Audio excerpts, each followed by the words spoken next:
ஜெபம் செய்வோம். அன்பும் இரக்கமுள்ள பரலோக தகப்பனே, மகிழ்ச்சியான இந்த காலை வேளைக்காக நன்றியோடு ஸ்தோத்திரிக்கிறோம். நாம் நிற்பதும் நிர்மலமாக நிற்பதும் கர்த்தருடைய கிருபையே, உடைய இரக்கங்களுக்கு முடிவில்லை. அவை காலை தோறும் புதிதாக இருக்கிறதுக்காக ஸ்தோத்திரம். அன்றைய புதிய மாதத்தை காண செய்தீர். அதில் 2வது நாளிலும் உடைய தெய்வீக பிரசனம் எங்கள் மத்தியிலே சேவாடி கொண்டிருக்கிறதுக்காக ஸ்தோத்திரம். இந்த மாதம் ஒரு நன்மையான மாதம். இந்த மாதம் மகிழ்ச்சியான மாதம், சந்தோஷமான மாதம், நிறைய மாற்றங்கள் நிறைந்த மாதமாய் துவக்கி வைத்திருக்கிற கிருபைக்காக ஸ்தோத்திரிக்கிறோம். காலங்களும் நேரங்களும் நம்முடைய கரத்தில் அல்லவா இருக்கிறது. அவைகள் உங்கள் கைகளில் அல்லவா இருக்கிறது. காலத்தை பிரயோஜனப்படுத்திக் கொடுக்கிறோம்.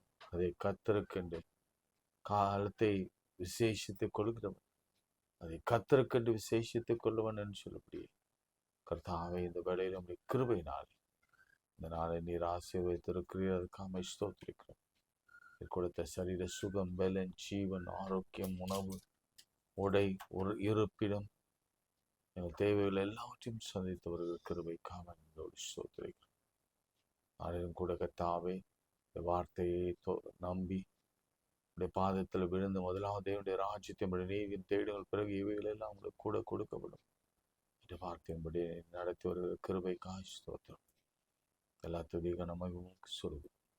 இயேசுவின் நாமத்தில் ஜெபிக்கிறோம் பிதாவே, ஆமென். உன்னதமானவரின் உயர் மறைவில் இருக்கிறவன், சர்வ வல்லவரின் நிழலில் தங்குவான். இது பரமசிலாக்கியமே. சர்வ வல்லவரின் நிழலில் தங்குவான். இது பரமசிலாக்கியமே. அவர் செட்டையின் கீழ் அடைக்கலம் புகவே தம் சிறகுகளால் மூடுவார். அவர் சட்டையின் கீழ் அடைக்கலம் புகவே தம் சிறகுகளால் மூடுவார். தேவனின் அடைக்கலமே, என் கோட்டையும் அரணும் அவர் சத்தியம் பரிசயம் கேடகமாம் என் நம்பிக்கையும் அவரே. அவர் சத்தியம் பரிசயம் கேடகமாம் என் நம்பிக்கையும் அவரே. அவர் சட்டையின் கீழ் அடைக்கலம் புகவே தம் சிறகுகளால் மூடுவார். அவர் சட்டையின் கீழ் அடைக்கலம் புகவே தம் சிறகுகளால் மூடுவார். கைகளை உயர்த்தி, ஆண்டவரே, உம்மை அன்றி நாளை யாதொன்றும் செய்யலாம். தலையிலே காணப்படுகிற பிரச்சனைகள், மூளையிலே, கண்களிலே, இருதயத்திலே, சிந்தையிலே, சருமத்திலே, எங்களுடைய உடல் உறுப்புகளிலே, இருதயத்திலே, நுரையீரலிலே, சீரண உறுப்புகளிலே, இரத்த கொதிப்பு, சர்க்கரையின் அளவு, இவை எல்லாவற்றையும் கட்டுப்பாட்டு கொண்டு வருகிற நீர் ஒருவர் மாத்திரமே.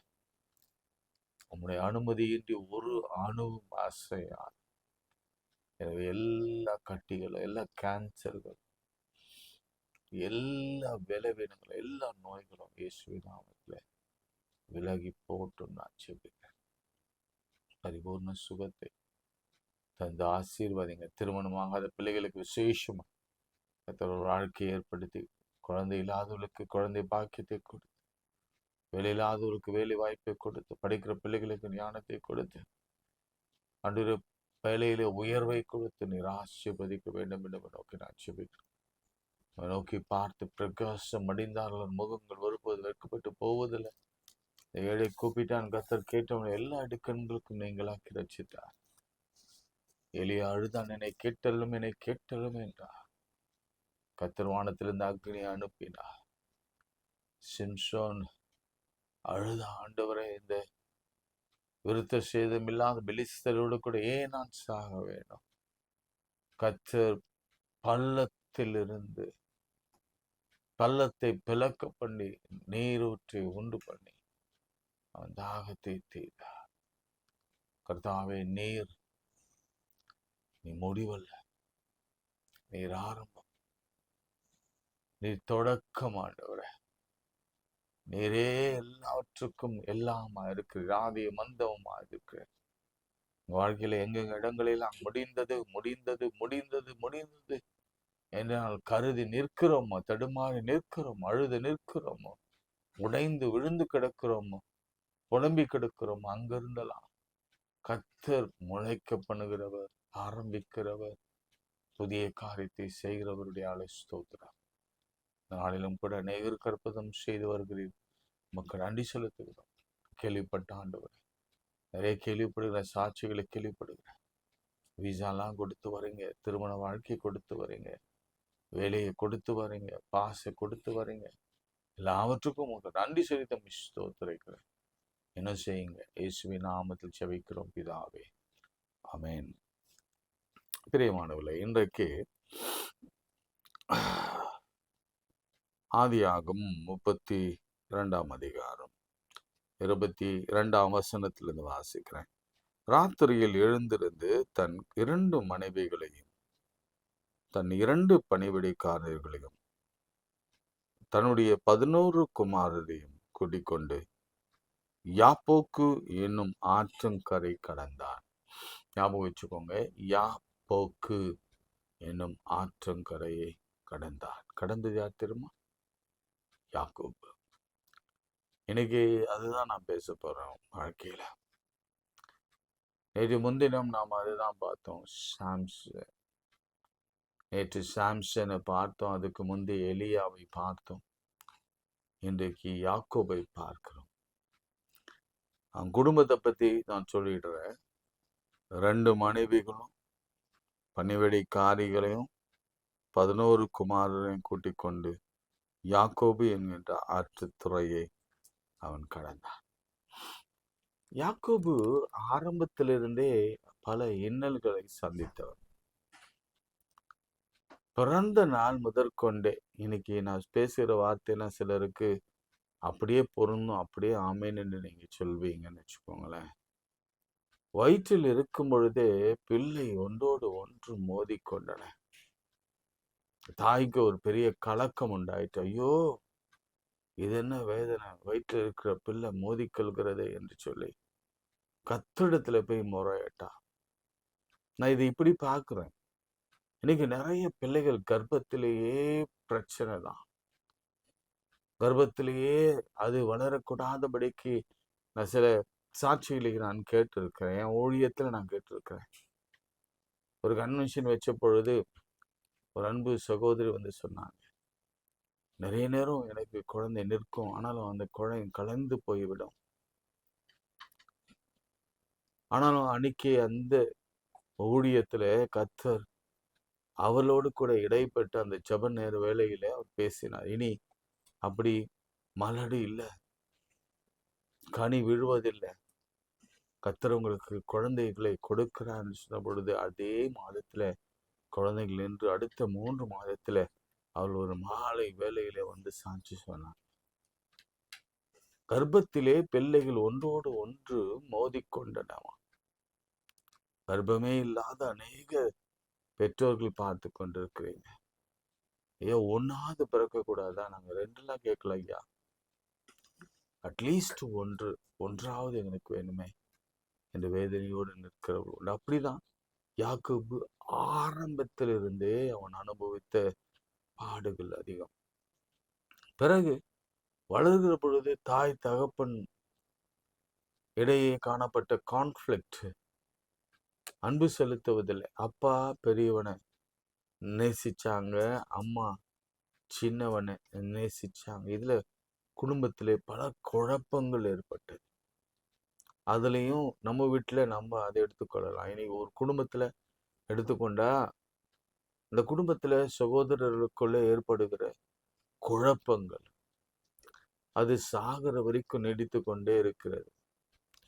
அந்த உண்மையான பாசம் இல்லாதபடிக்கு யாராவது ஒருவரை பெற்றோர்கள் சார்ந்து மற்றவர்களை வெறுத்து இப்படியாக பொதுவாக இராதபடிக்கு எப்படியாவது அவங்க ஏதாவது ஒரு சைடு எடுக்கிறதை நாம் பார்க்கிறோம். அங்கேயும் அவனுக்கு ஒரு பெரிய போராட்டம். அப்பாவுடைய அன்பு கிடைக்காம அவன் ஏங்கினதை நம்மால பார்க்க முடிகிறது. அதனால அவன் தவறு செய்தான். ஆசீர்வாதத்தை அவன் திருடி கொண்டான். அதுக்கு பிறகு அம்மா அவனை பத்திரமாக தன்னுடைய மாமா வீட்டுக்கு அனுப்புகிறாங்க. வனாந்தரத்துல அவன் பட்ட கஷ்டங்கள் உங்களுக்கு தெரியும். உங்களுக்கு வனாந்தரம்னு சொல்லுங்கிற பொழுது உயிருக்கு உத்தரவாதமே கிடையாது. அவங்க மாமா லாபான்னு போய் சேருகிற வரைக்கும் அவன் உயிர் அவன் கைகளிலே இல்லை. அவன் ஒரு நாள் தலையில கல்லை வைத்து வானத்தை அண்ணாந்து பார்த்து அவன் ஜெபிக்கிறான் பயத்தோட. ஆண்டவரே, ஆண்டவரே என்னை ஆசீர்வதியும். அப்பொழுதுதான் ஒரு கனவு, கர்த்தர் ஒரு ஏணியை காண்பித்தார். தெய்வ தூதர்கள் ஏறுகிறதுமாய் இறங்குறதுமாய் கண்டார். அங்கே கர்த்தர் நின்று பேசினார். அதான் முக்கியம். நான் உன்னை பெரிய சாதியாக்குவேன், உன்னை திரும்பி வர பண்ணுவேன். நீ படுத்து கிடக்கிற இந்த ஸ்தலத்திலே ஒரு ஆலயத்தை தேவனுக்கு ஒரு வீட்டை கட்டுவார். பெத்தேல் என்று அவன் பெயரிட வைத்தார். அங்கேயும் அவனுக்கு ஜீவனை கொடுத்து அனுப்பினார். வாழ்வா சாவா போராட்டம். பிறந்ததிலிருந்து வாழ்வா சாவா போராட்டம். பிறக்கும் பொழுதே அவன் குதிக்காலை பிடித்து கொண்டுதான் வெளியே வந்தான். வளருகிற பொழுது குடும்பத்துல எப்பவும் சண்டையோடு கூட தான் அவன் வளர்ந்தான். வனாந்தரத்திலே அவன் நிறைய மிருகங்களினாலே அல்லது திருடர்களினாலே கொள்ளடிக்கப்பட அல்லது கொலை செய்யப்பட விருந்தான். அப்படியும் அவன் போய் லாபான் இடத்துல போய் ஏமாற்றப்பட்டான். இவன் ஏமாற்றினான். எல்லாத்துக்கும் ஒரு விலை உண்டுல்ல. ஒருத்தர் நாம ஏமாத்தினா நம்மை பின்னாடி ஏமாத்துவாங்க. அதுதான் அங்க நடந்தது. நாம யாரையும் நியாயப்படுத்த முடியாது. கர்த்தர் எப்பொழுதும் நீதிபரரா இருக்கிறார். இவன் அப்பாவை ஏமாத்தினான். இவனை ஏமாத்த ஒரு மாமனாக இருந்தார். அவர் அநேக முறை இவனை ஏமாற்றினார். அதன் பிறகு எல்லாம் குழந்தைகள் எல்லாம் பிறந்த பிறகு இவனுக்கு யோசனை வருது, இனி நான் ஊருக்கு போகணும் அப்படின்னு சொன்ன பொழுது அவன் ஊருக்கு புறப்பட்டவர். அந்த நிகழ்ச்சி உங்களுக்கு தெரியும். இதுல சொல்ல வருகிற காரியம் என்னன்னு சொன்னால், ஏன் மாமனார் வீட்டிலேயே அவனுக்கு பிரச்சனை. மாமனாராலே கொடுமைப்படுத்தப்பட்ட மருமகள்கள் அநேகம் உண்டு. மாமியாருடைய கொடுமைப்படுத்தப்பட்ட மருமகள்கள் அநேகம் உண்டு. அப்படி பார்த்தா யாக்கோபை நம்மோடு கூட நல்ல ஒப்பிட்டு பார்க்கலாம். உண்மையாகவே இது ரொம்ப நமக்கு ஏற்புடைய ஒரு செய்தியாக நிச்சயம் இருக்கும். நான் ஒவ்வொரு எக்ஸாம்பிளும் உங்களுக்கு கொடுத்தீங்கன்னா நாங்கள் உங்களுக்கு புரிஞ்சு கொள்ளலாம். நீங்களே கூட ஒரு சர்மனை எழுதலாம், ஒரு பிரசங்கத்தை எழுதலாம். நீங்க பிறந்ததுலேருந்து குழந்தையிலிருந்து உங்களுக்கு ஏற்பட்ட கசப்பான அனுபவங்கள், சிலர் வியாதிப்பட்டு மறித்து போயிருக்கலாம். ஆனாலும் கர்த்தர் இந்த சின்ன குழந்தைகளே கர்த்தர் அவனை உயிரோட காத்திருக்கிறார். பல வேளைகளில் அவனுடைய பெற்றோர்கள் சொல்லியிருப்பதை நாம் பார்க்கலாம். அந்த காலத்துல வாந்தி பேதி, அந்த காலத்துல அம்மை போன்ற வியாதிகள், அது போன்ற பல விதமான பிரச்சனைகள், மறித்து ஜாண்டிஸ் போன்ற காரியங்கள், இதெல்லாம் ஜாண்டிஸ்லாம் எனக்கு வந்தது குழந்தையில இல்லை, ஒரு முக்கியமான ஒரு 18, 22, 23 வயதுகளில் சின்ன வயசுலேயே அம்மைகள் சிக்கன் பாக்ஸ் ரொம்ப கொடூரமாய் தாக்கிற்று. பல வேளைகளில் நம்ம பெற்றோர்கள் நமக்காக கண்ணீர் விட்டதை நம்மால் புரிந்து கொள்ள முடியும். அப்படிதான் அவங்களோட வாழ்க்கையில கூட அநேக தினம் கடந்து வந்திருக்கிறோம். அதே சமயத்துல வேலை செய்கிற ஸ்தலத்திலும் கூட நம்ம ஏமாற்றுறாங்க. இது நிறைய இப்ப நடக்குது. யாரும் நேர்மையா நமக்கு அமையல. நம்முடைய எஜமானர்கள் நேர்மையானவர்கள் அல்ல. எல்லாரும் மனுஷர்கள் தானே, எல்லாரும் பழி வாங்குகிற குணமுடையவர்கள் தானே, எல்லாரும் ஏமாற்றுகிறவர் தானே, எல்லாரும் சுரண்டுகிறவர் தானே, எல்லாரும் நம்முடைய வேலையை சுரண்டுகிறவள் தானே, உழைப்பை சுரண்டுவள் தானே, அதற்கேற்ற ஊதியத்தை கொடுப்பதே இல்லை. எல்லாரும் அந்த இடத்திற்கு வந்த பிறகு அவளுக்கு மற்றவர்களை அழ வைத்து பார்க்க வேண்டும், மற்றவர்களை அவமானப்படுத்தி பார்க்க வேண்டும், மற்றவர்களை அல்லது மற்றவர்களை தீங்கு செய்து பார்க்க வேண்டும் என்பதுதான் அவருடைய எண்ணமாக இருக்கிறது. எனவே இதுதான் நம்முடைய நிலைமை. மேக் இட் ஷார்ட், யாக்கோபு தான் நான். இப்போ யாப்போகு ஆற்றங்கரையில நிற்கிறோம். நடந்தது என்னன்னு பார்க்கலாம். அவளை சேர்த்து ஆற்றங்கடக்க பண்ணினார், தனக்கு உண்டான யாவையும் அக்கறைப்படுத்தினார். யாக்கோப்பு பிந்தி தடுத்திருந்தான். அப்போது விடியும் பொழுது ஒரு மனுஷன் பொழுது விடியும் பொழுதும் அவனோடு கூட போராடி அவனை மேற்கொள்ளாததை கண்டு அவன் தொடை சந்தை தொட்டார். அதனால அவனுடனே போராடுகையிலே யாக்கோப்பின் தொடை சந்து சுருக்கிற்று. அவர், நான் போகட்டும், பொழுது விடுகிறது என்றார். அதற்கு அவன், நீ என்னை ஆசீர்வதித்தால் வழியே உம்மை போக விடேன் என்றார். அவர், உன் பெயர் என்னவென்று கேட்டார். யாக்கோபு என்றான். அப்பொழுது அவர், உன் பெயர் இனி யாக்கோபு எனப்படாமல் இஸ்ரவேல் எனப்படும், தேவனோடும் மனிதனோடும் போராடி மேற்கொண்டாயே என்றார். அவருடைய நாமத்தை கேட்கிறாரு. அப்பொழுது யாக்கோபு, தேவனுடைய முகமுகமாய் கண்டேன், உயிர் தப்பி பிழைத்தேன் என்று சொல்லி அந்த ஸ்தலத்திற்கு பெனியேல் என்று பெயரிட்டான். அவன் பெனியேல் கடந்து போகையிலே சூரியன் உதயமாயிற்று. அமேன் சொல்லுங்க. இங்க என்னன்னா, வாழ்வா சாவா பிரச்சனை என்னன்னா, நிச்சயம் யாக்கோபை ஏசா கொன்றுவான் அப்படிதான் அந்த கோபத்தில் தான் இருக்கிறான். ஏசா எதிர்கொண்டு வருகிறார். யாக்கோபு தன் 2 மனைவிகளோடு கூட, வேலைக்காரர்களோடு கூட, 11 பிள்ளைகளோடு கூட, அவனுடைய ஆடு மாடுகளோடு கூட போய்கொண்டிருக்கிறார். அடுத்த வினாடி என்ன நடக்கும் தெரியாது. யாக்கோபின் குடும்பம் அழிந்து போகலாம். கணவன், மனைவி, பிள்ளைகள், பேர பிள்ளைகள் எல்லாம் சாகலாம். மிருக ஜீவன்கள் எல்லாம் கொள்ளையடி கொண்டு போகப்படலாம். அந்த சமயத்தில் அவன் செய்த காரியம், அந்த ஜெபம்தான், நீ என்னை ஆசீர்வதித்தால் வழியே நான் போக விட மாட்டேன் என்று போராடினான். விடியும் வரைக்கும் போராடினான். விடியும் வரைக்கும் போராடினான். பிரியமானவர்களே, நாம் கூட ஒரு வாழ்க்கையில எப்படி அந்த போராட்ட குணம் வேண்டும், எப்படியாவது ஆண்டவரிடத்திலிருந்து நாம் பெற்றுக்கொள்ள வேண்டும் என்கின்ற ஒரு போராட்ட குணம் நமக்கு அவசியம் தேவை. நம்ம ஹோப்பை விட்டுறக்கூடாது, நம்பிக்கையை விட்டுவிடக்கூடாது. என் ஆண்டவர் நம்மை ஆசீர்வதிக்க காத்திருக்கிறார். ஏன் இவ்வளவு போராட்டத்தை கடந்து வர வேண்டும் அப்படின்னு சொல்லி பார்த்தா, நிச்சயமா ஆண்டவர் உயர்வான ஒரு பகுதியை நமக்காக வைத்திருக்கிறார். என்ன உயரமான பதவி? சூரியன் உதயமாயிற்று. ஆமென். சூரியன் உதயமாயிற்று. அந்த இடத்துல பெனியேல் என்று பெயரிட்டான். கடைசியில் அவருடைய வாழ்க்கையை நீங்க பார்த்தீங்கன்னா உங்களுக்கு தெரியும், எவ்வளவு ஆசீர்வாதமான வாழ்க்கை. அந்த பிள்ளைகள் எல்லாம் எவ்வளவு ஆசீர்வாதமாய் அவள் வாழ்ந்தாள். அந்த 12 பிள்ளைகளையும் 12 கோத்திரங்களாக கர்த்தர் மாற்றினார். இந்த உலகத்தில் இருக்கிற இஸ்ரவேலுடைய கோத்திரங்களில் அவங்கதான் முக்கியமானவர்கள். நாமெல்லாம் விசுவாசத்திலே அவருடைய கோத்திரங்களாக இருக்கிறோம். ஆனா இன்றைக்கும் உலகத்திலே ஆட்டி படைக்கிற அந்த 12 பிள்ளைகள் அவனுடைய வம்சத்திலிருந்து வந்தவர்கள் தான். அதனால எந்த நிலைக்கும் நீங்க கவலைப்படாதீங்க. கர்த்தர் நம் நிலையை மாற்ற வல்லவராக இருக்கிறார். முடிந்தது என்று சொல்லாதீங்க, உதயமாகும். இருண்டது என்று சொல்லாதீங்க, வெளிச்சம் வரும். செத்துட்டேன்னு சொல்லாதீங்க, சாக மாட்டீங்க, பிழைத்திருப்பீங்க. ஐயோ என்னால அவ்வளவுதான், என்னால இதுக்கு மேல தாங்க முடியாது சொல்லாதீங்க. கர்த்தர் உங்களை தாங்குவார், உங்களை ஏந்துவார், உங்களை தப்புவிப்பார், உங்களை சுமப்பார். எங்க முடியாது என்ற சமயத்துல தகப்பனுடைய தோள்கள் நமக்காக காத்திருக்கிறது. எனவே நம்பிக்கையோடு இருங்க. எந்த பகுதியில உங்களுக்கு அற்புதம் வேணும்? குழந்தை எந்த இடத்துல வேணுமா? கர்ப்பத்திலே உங்களுக்கு அற்புதம் வேணுமா? அல்லது வளர்ந்த பிறகு உங்களுக்கு அற்புதம் வேணுமா?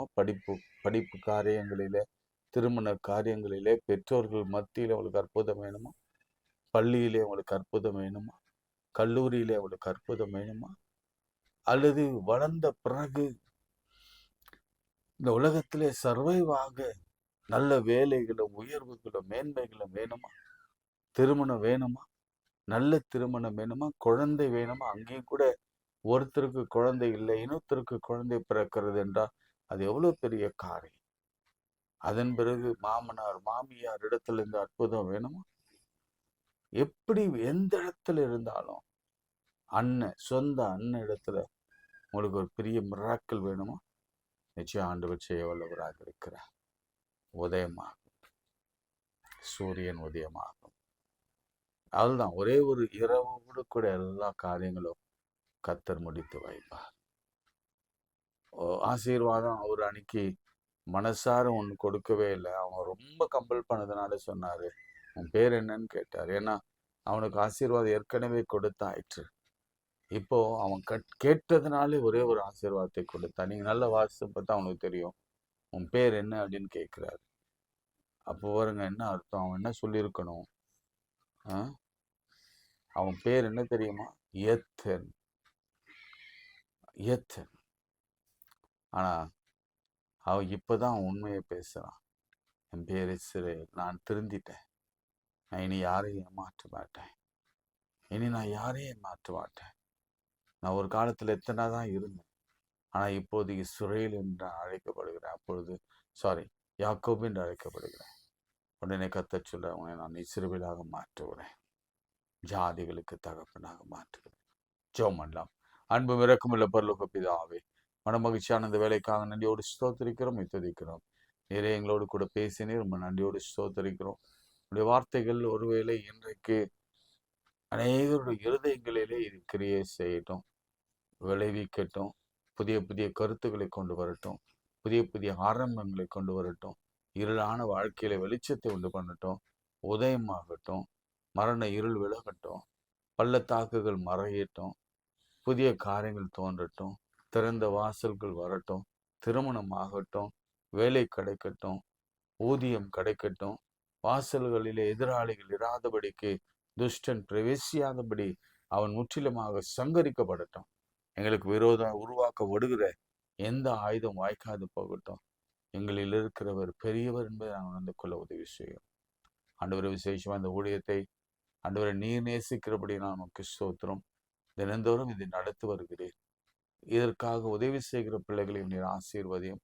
இன்னும் அநேகரை இதுக்கு உதவி செய்ய நீர் கொண்டு வாங்க.